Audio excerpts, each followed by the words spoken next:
Hey everyone, welcome to the Let's Be Real podcast. I'm Nayan, your host for today's episode, and today we'll be covering our reaction to the Mufasa The Lion King trailer, on-set issues with our boy The Rock, Chris Hemsworth hating on Thor Love and Thunder, and a sausage party series.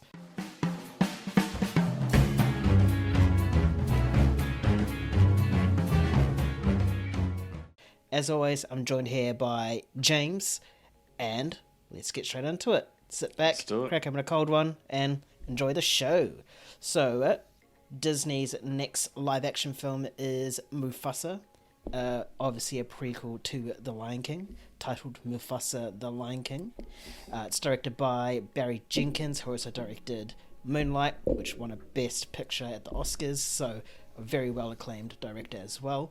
A bit more information has come out since this trailer. Not only did we get our first look, but it was also confirmed that Lin-Manuel Miranda is writing the songs, James's favourite person in the whole entire world. Donald Glover and Beyonce will be returning as Simba and Nala, and Blue Ivy Carter, will be their daughter. Is that Beyonce's little kid? I'm not sure actually. It sounds like what a celebrity would name their child, so we'll run with that. The name sounds familiar, yeah. So James, we've both watched the trailer. What are your thoughts? Because it was on your most anticipated, so do you think it deserves to be there, or do you think you might have jumped the gun a bit? Well, I'll correct you, it's not on my most anticipated. It was an honourable mention. And close enough. No, it's not. It was clearly not on the top 10. My answer to this is twofold, because on one hand I'm dreading this movie, and on the other hand I'm very, very intrigued. I think this is a really, really fascinating project, and that's purely because of the talent behind the camera. I guess I'll get into the bad. So we all know the criticism when it comes to The Lion King, at least the live action, and I'm doing quotation marks here for anyone who's listening to us via podcast. It's not really live action. It's like photorealistic CGI. That's basically what this is, and it just tries to show it in a really realistic way. There's a massive problem already when you're doing that kind of style for a movie like this. The lions, they can't show emotion because their faces aren't designed that way. If you made a photorealistic lion smile or cry, it would look really strange. It would almost look a little bit deformed. So you can't do that. You can try and emphasize it through the face, but you're barely going to get much emotion out of there. So how you can tell compelling stories where these characters are undergoing like a really big journey is just something that it's extremely hard to do. So there's immediately, I have no faith in it in terms of it being compelling emotionally. The thing that does intrigue me though, Barry Jenkins, he won for Best Picture for Moonlight. He was nominated for Best Director for Moonlight, nominated for Best, I think maybe Adapted Screenplay for If Beale Street Could Talk. The dude's he's a master. He's a storyteller. He's really, really good at what he does. And he has a certain polish to his movies that you just can't really get behind. That you can get behind, sorry. But this trailer, it emphasizes exactly what I've just said. Because, mind you, visually, it looks better than The Lion King and the one that released in 2019. Like, the visuals are really great. You can't deny that. But the problems are still there. The trailer doesn't do much to showcase anything that may mitigate my concerns. But Barry Jenkins is behind it. I mean, it looks nice, but will it actually be nice? And regarding Lin-Manuel Miranda writing songs, it's fine. I can't really criticize it too much. Donald Glover, Beyonce returning as Simba and Nala. I have no idea how that's even going to be in the movie or how this movie is going to flesh out. All I can imagine is that it is Rafiki telling his daughter the story of Mufasa as an orphan and then becoming king, and it's going to have it's going to go to the past and the future. and then we're going to get some kind of that's where they'll show up. But yeah, man, I'm very conflicted on this movie. Do you have anything that may help me decide if I should be hype or not? What are your thoughts on the trailer? Nah, bro, I'm fully against it, eh? Fully against it. The only thing I'm hyped about is how it's gonna adapt the sort of the storytelling aspect of Lion King 3. Mm-hmm. You know, the Timon and Pumbaa movie, how it was like them watching the movie and going back from their perspective, except for this one, it's from Rafiki. Yes, yeah. So, yeah, that's exactly how Simba and Nala is going to come back, by the way. Mm-hmm. So I'm excited for that. I hope there's a few in-house jokes and stuff like that, but I don't think there will be because Lion King 3 was a bit of a joke itself. So. But, yeah, this trailer did nothing for me in terms of hype. I mean, it's neither the same or like it hasn't gotten worse or it hasn't gotten better. It's just exactly what I sort of expected from it, you know? Yeah. We don't know much of the story. In this trailer, it just seemed like a whole lot of visuals and set pieces, and you're right, the visuals do look good, but then there's times where it looks horrible on the animals. Like, there's that one scene of Mufasa falling from a tree and he's like this. And it just looks so stupid. Oh, really? I mean, I thought it all looked good, bro. I didn't notice any shots in there that were kind of questionable in any sense. And it is just a first trailer. So, sorry, when I meant bad, I meant like the expressions. Upon. Right, exactly. Because you could tell like Mufasa's supposed to be like, oh shit, but it's just like, yeah. As a line.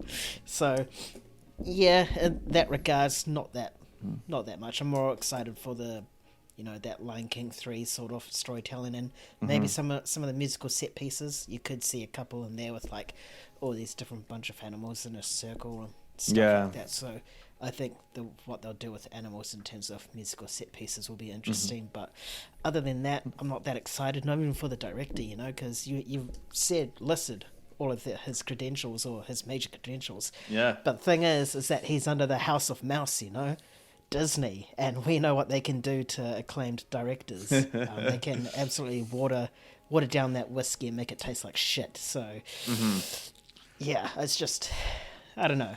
Yeah. It's hard to know how much will be purely his vision versus what Disney wants themselves.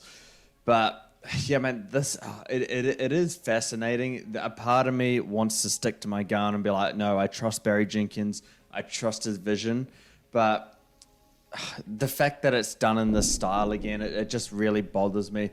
If they had just done the same animation style from the original Lion King back in the 90s, why didn't they just do that? Cartoon hand-drawn. Mm-hmm. Like, why don't you just do that? Or why don't you just do another animated version where, the main characters of the story can show emotion without just saying, I'm sad, I don't feel good, or whatever it may be.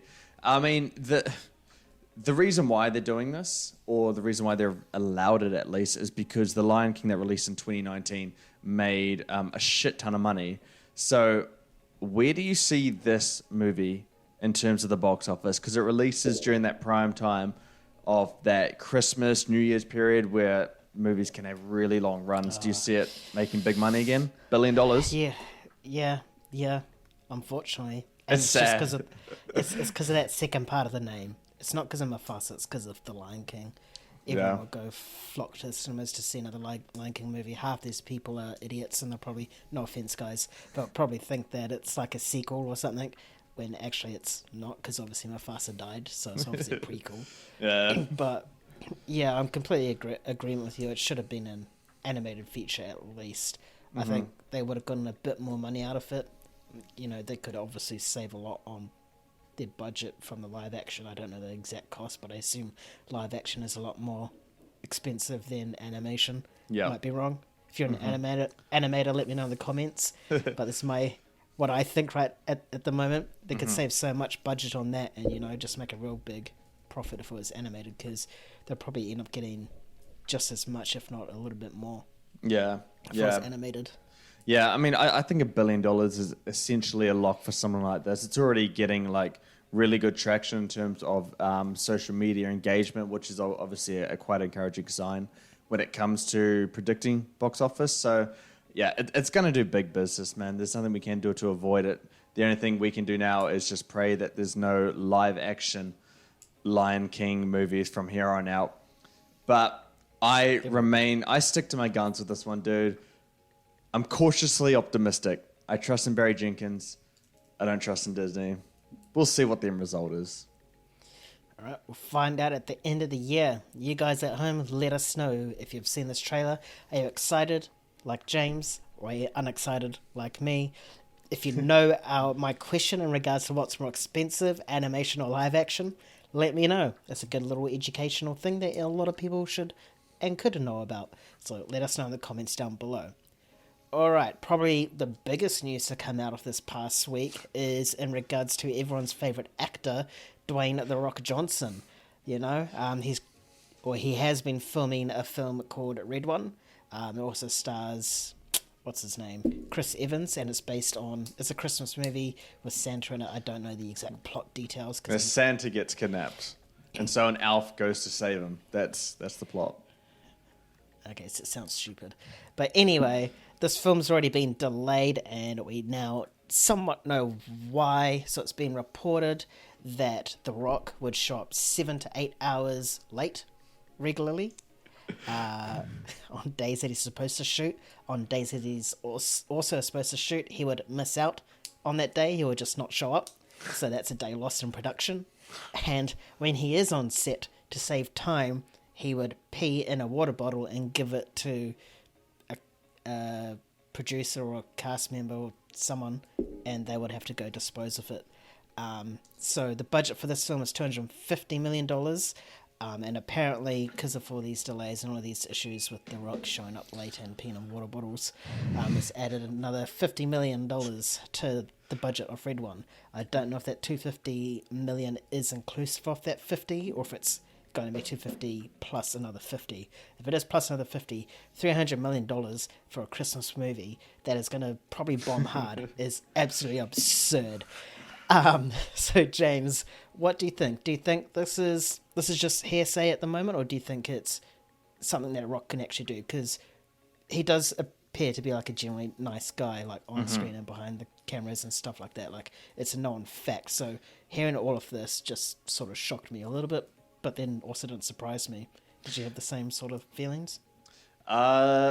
Yeah, a little bit. I mean, do you remember when we started talking about, Fast and Furious, and, there's that beef with Vin Diesel, and we're like, is it coming more from the Rock side or Vin Diesel's side? And, we just kind of discussed that. I think those talks regarding the Rock and what we had, we kind of speculated a little bit that it may be at the Rock's fault at the end of the day. And I guess this kind of, alludes further to that.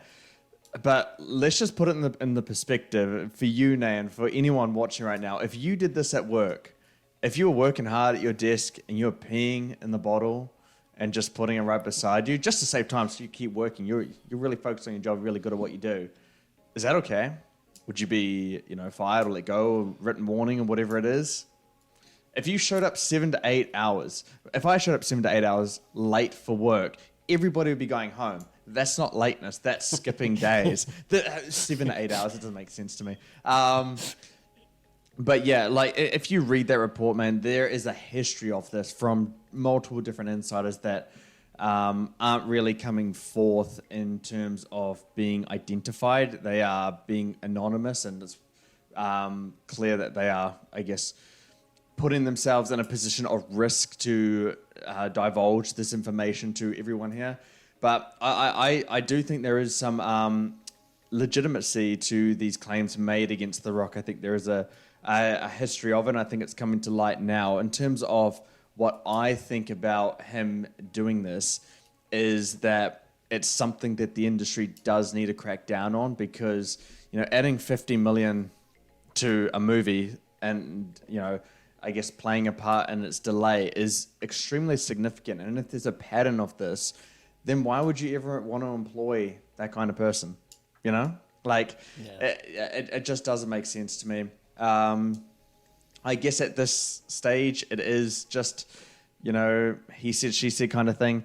But I would say this is something that's pretty serious. I also heard a further, I guess, allegation towards this that him and Ryan Reynolds got into quite a heavy argument that about. too. Yeah. For Red Notice, I heard that as well, and like they wouldn't talk to each other, and it took like years for them to like mend fences as well.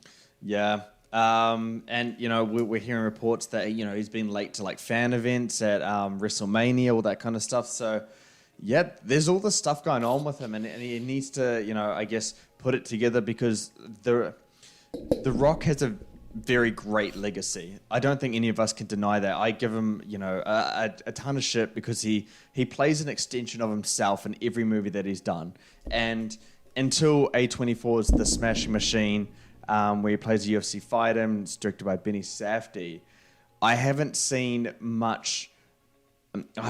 acting where he's actually challenging himself. He's been versatile. He's just using his natural charisma and playing an extension of himself. So despite that, I do give him a ton of shit for that, but he's extremely likable, as you said. He's very charismatic, and despite the shit we give him, he's still very enjoyable in the roles that he plays, even if the movies are, mid or they're not great. He's not really always a bad part or a huge negative towards them. So, yeah, despite that, I still like The Rock and I enjoy him in movies. And his legacy, he's a massive draw, dude. He's gone from the WWE being, you can probably correct me on this, being one of the most popular, one of the most iconic kind of fighters or actors, whatever you want to call it. Wrestlers. We call them wrestlers in athletes. Athletes, performers. But yeah, he's considered part of the Mount Rushmore of wrestling. Well, there you go. WWE at least. Yeah, and then he's also a massive popular bodybuilder, and now he's one of the biggest actors of all times in terms of box office pull and legacy there.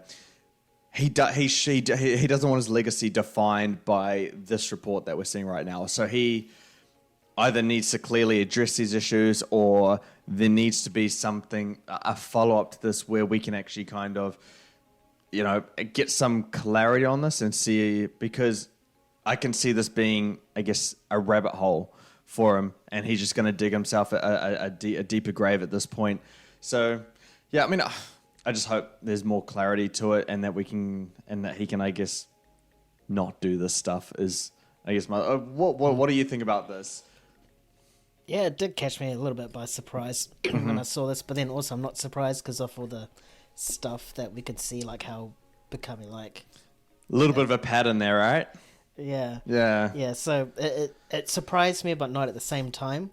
But I can fully see it happening. Like I can just see him thinking that because he's now a board member of TKO, which owns both UFC and WWE. That because he's a board member, he can. He's got his own production company as well. He can try push his weight where he can. And it's a lot of weight as well. Could you see him peeing into water bottles? That's the thing I can't see. That's the one thing I genuinely... the others I can. But the others, I think he has a decency and class to at least hide behind a toilet to like at least pee on the ground or something, or go in a bush or something, Yeah. That I can't see. I don't know. I mean, if it is true, and if the person has to dispose of that water bottle has any proof, then I think he would lose a lot of respect from a lot of people. Touching upon your comment about him showing up late to the WrestleMania fan event, yeah, that was true, but he used it in a way to, because he's a heel in that, and a heel is a bad guy in wrestling, so he used that to like antagonize the crowd in the performance by saying how like, oh, he's a boss of the WWE and the boss of his opponent, so he can shop whenever he wants, and then the crowd just ate that up. There was also another thing about WrestleMania, as in the night they was actually supposed to fight, was that he turned up late to that, and one of the I think chairmans or high board members of WWE disputed that rumor. They said no, that's not true. He came in early so he could practice the rehearsals, because that's what they do before the night events, and then he also like helped other people as well. So it's a bit of a, whether it's a PR covering on WWE's part or not, it's something else. But yeah, it's just really, really weird to see this happening. Yeah. Further to that, an Amazon spokesperson, because Red One is being distributed by Amazon, and they've denied this report. They've said that he's had nothing to do with the delay or the budget ballooning to whatever it is. So you might be right in terms of it's just, PR management on The Rock's part to, save him, I guess, some clout. So who knows what's actually going on, but I do think there is evidence there. And then when you have all these kind of reports and multiple different people, because it was reported by The Wrap and they've had multiple sources kind of confirm these, at that point there's something wrong. He's doing something wrong. I'm not saying everything's true. I'm not saying, even this particular one in terms of Red One that we're talking about right now is true. But there is some conduct clearly happening on set that is upsetting other people, whether it's, Ryan Reynolds or Vin Diesel or Chris Evans, whoever it is. There's some conduct there that's not good. And I don't believe in wasting people's time, especially, when you got actors like Chris Evans or Ryan Reynolds. They're busy guys. They have a lot to do as well. And I think it's just total disrespect on his part. And if we're going to talk about the pee and water bottles thing, if there's like female employees around, does that constitute a sexual harassment? Even if you're turned around, like it's pretty disgusting to do. Like, it's gross. Like it reminds me of something my ex-boss would do. So, yeah. And we know where that's gone, don't we, Nan? So yeah, this is bad. But all in all, in terms of my opinion on this, I just hope The Rock can figure out how to get out of this and how to not be like this, because I don't want his legacy defined by being an intolerable person to work with. He has a really good legacy to uphold. I just hope he can, be a decent co-worker, I would say. Yeah, well, guess we'll have to wait and see. You guys at home, what do you guys think? Do you think old boy The Rock can pee in a bottle? Do you think he can show up late? Do you think he is a problem? Or do you think he's been attacked by a disgruntled production person that he's worked with? Let us know in the comments below. And yeah, I mean, we can't prove it's right or wrong. No one can unless the man himself admits to it. So he said, she said. All right, Chris Hemsworth has seemingly gotten a monkey off his shoulder, a lot of weight off his chest in regards to Thor, in particular Thor Love and Thunder as well. So he's come out to say that he can't forgive himself for Thor Love and Thunder. He says he got caught up in the improv and the wackiness of the film, that it became a parody of himself, and he didn't quite stick the landing. And in addition to that, he also commented on this work on and with the Avengers. He said that he felt his role as Thor was very replaceable in the Avengers. He felt more like a security guard. He would read everyone else's lines and see that they got cool stuff to work with and that they were having a lot more fun, whereas Thor, he just got a wig, a costume, and muscles, and that's three things you can literally replace with any big butch white person for Thor, I guess. So James, I know you hate Thor Love and Thunder. I know I hate Thor Love and Thunder. What are your thoughts on Chris Hemsworth finally letting the cat out of the bag? Oh, okay. Let's break this one down. I can't forgive you either, Chris Hemsworth, for what you did in Thor Love and Thunder. Like, what the fuck, dude? Like, that movie is an absolute atrocity. I don't know how you can actually do that and be like, maybe this is a little bit corny or cringe or a bit too far or a bit too silly. Oh, am I doing any real acting here? Like, did you ever have a scene that you did in Thor Love and Thunder where it was like, oh, this is real acting. I'm doing stuff that it's challenging me. No, you didn't. You didn't get caught up in the improv or the wackiness. You got caught up in the negative reviews and the negativity surrounding this film. It's not that. He wanted to take this a little bit further. I don't believe him that in terms of that, he got too caught up in it. I think that, it's got a ton of negative reception afterwards, and that, it just wasn't received in the way that he did. But I will, give him the benefit of the doubt for this one. All right. The main guy is Taika Waititi, and any chance where I can hate on Taika Waititi, I'm going to take it. So I'm going to take it right now because I don't like him. Despite the fact that I'm from New Zealand. Guys, I'm from New Zealand. I can say this. So is Nan, so he can say anything negative about Taika Waititi. We're all boys. We're all from New Zealand. It's not personal. It's just business. Exactly. Yeah. But yeah, Taika Waititi is the main culprit for that atrocity of a film. Thor: Love and Thunder is awful.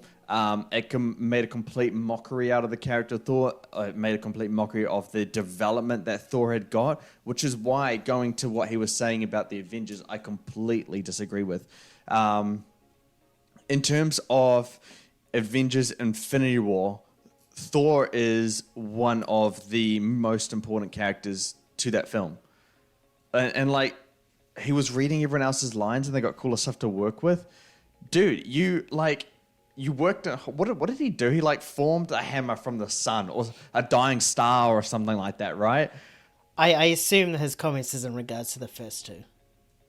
Is it is it relation to the first two?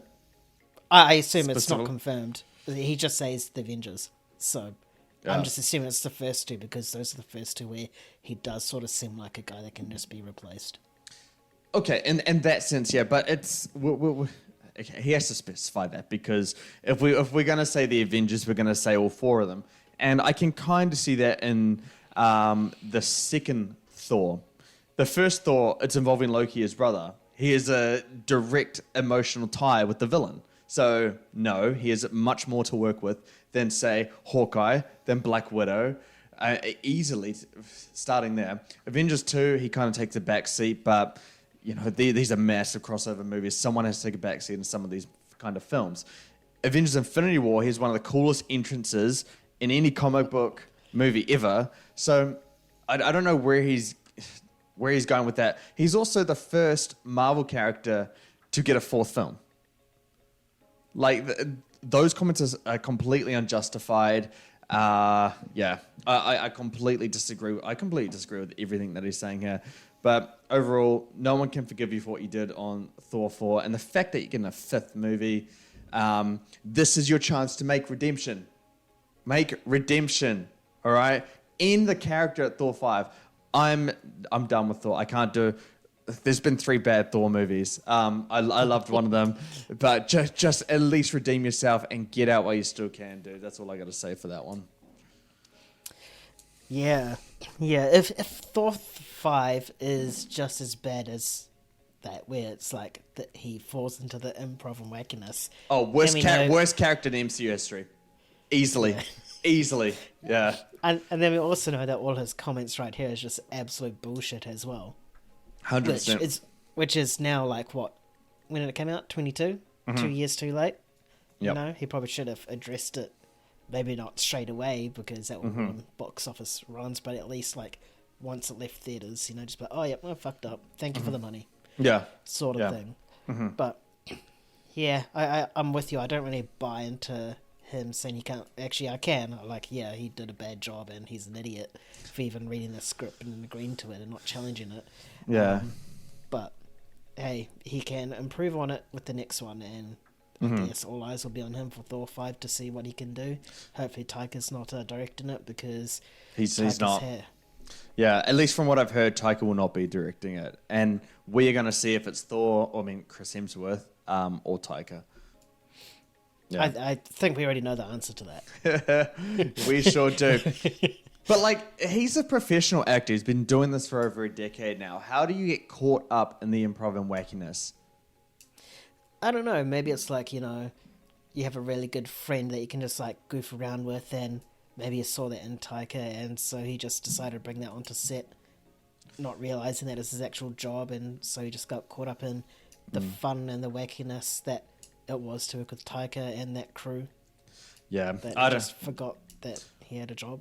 I don't know. If all I know is that if Thor 5 is bad, Chris Hemsworth will have more bad solo superhero movies than any single character. Because there'll be 4 bad, and the first one's it's okay at best, but it's still not great. It's just there's no excuse for this. The character is all over the place. And Thor Ragnarok, I think Taika Waititi did a really, really good job. How I'm giving praise to Taika Waititi, I must be drunk. But he completely reinvented the character in a really positive way. I like Thor Ragnarok. I like what they did with the character. The Russo brothers came in for Infinity War and gave him a ton of soul and made him an extremely empathetic character because Thor had lost so much throughout his time. And then they just make him fat in Endgame, and they just kind of kill everything. It's just one of the weirdest characters in any kind of franchise. It was sort of the downhill moment for him, eh? Because like we saw him in Infinity War, and we're like, this is the Thor that we've all been wanting to see. This god, this guy that everyone actually fears, because no one really feared him in the first two Avengers or any of his solo films. And then that happened, and then that first 10-20 minutes, we're like, okay, cool, just walking straight up to Thanos and beheading him. It's like, shit, we're gonna see a more cold-hearted Thor, and then 5 years later, he's a fat guy playing Fortnite. I mean, yeah, pretty much. And it's not the fact that he's fat or he's given up and he has no compelling reason to try. It's the fact that when the threat of Thanos comes back, or the hope of bringing back everybody, he still just stays that way, and he's sort of written off as a joke for the entirety of the movie. And so if he's talking about how he's replaceable in the Avengers movies, I can see probably how he is replaceable in the Endgame, because he just goes back to being a joke. And then he's more of a joke in Thor 5. It's just, it's completely ridiculous. I honestly feel bad for the entire Thor character. In Thor 5, on a positive note for the character, he deserves it. Yeah. We'll have to wait and see. Hopefully we get better details and a better director and better everything for Thor 5. Send him off on a high note. You guys there, can you forgive Chris Hemsworth for the atrocity that is Thor Love and Thunder? James did a big shake of his head no. I will do a little one to make up for it. And I'm sure you guys will hit on the comments and let us know. If you think we're idiots, then we'll tell you you're an idiot back and to go watch that film again. And hopefully that will change your mind. If you're a Taika Waititi fan, don't even bother commenting. Just unsubscribe, please. You don't want you here. Brutal. All right. Sausage Party, the raunchiest film of our teenage years, is now getting a TV series titled Sausage Party Foodtopia. Love it. It premieres on July 11th on Prime Video, and it consists of 8 episodes. The returning cast is Seth Rogen, Kristen Wiig, Michael Cera, David Krumholtz, I think that's how you say his name, and Edward Norton. They were all in the film. They're coming back for the series as well. So the series is set after the events of the film, where Frank, which is Rogen's character, Brenda, Wiig's character, Barry, Cera's character, and Sammy Norton's character, are looking to rebuild their food society. I am unsure of the rating. I actually did quite a bit of work on this, 10 minutes worth, to try find out the rating for it, and I could not find anything, not on Wiki or IMDb or any reports, so I have no idea what the rating is. Hopefully it's R16. But James, I'm sure you've seen Sausage Party. I'm pretty sure we've memed it before, but will you be watching Foodtopia? Are you excited for Foodtopia? I don't know about excited. That's probably not the right word, but I will be watching. I'm very interested in this, and I guarantee it's going to be R-rated. The whole concept of Sausage Party and its greatness, I'm probably using greatness incorrectly there. Its key thing is the fact that it's R-rated. An animated R-rated movie. It was quite a rare thing in terms when it did release. So yeah, I mean, I really liked the movie. I remember seeing it for the first time, and I think the movie's much better than what people give it credit for.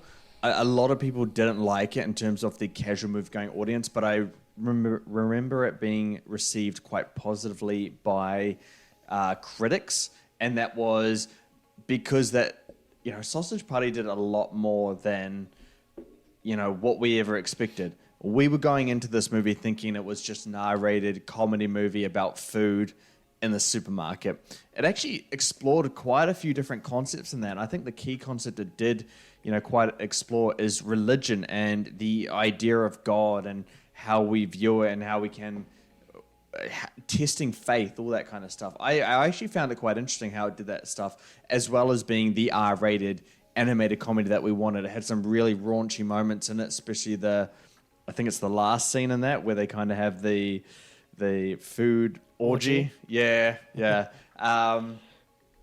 And I really hope this, I guess, TV series reboot, it's a sequel, I guess. It's set after. Right, yeah. The sequel, and how I just hope it's not just what we thought the first one was going to be and just be an R-rated comedy about food and it being animated. I hope it actually does explore some interesting concepts, I guess, in terms of, existing and all that. So I think there's a lot of different directions this can go down.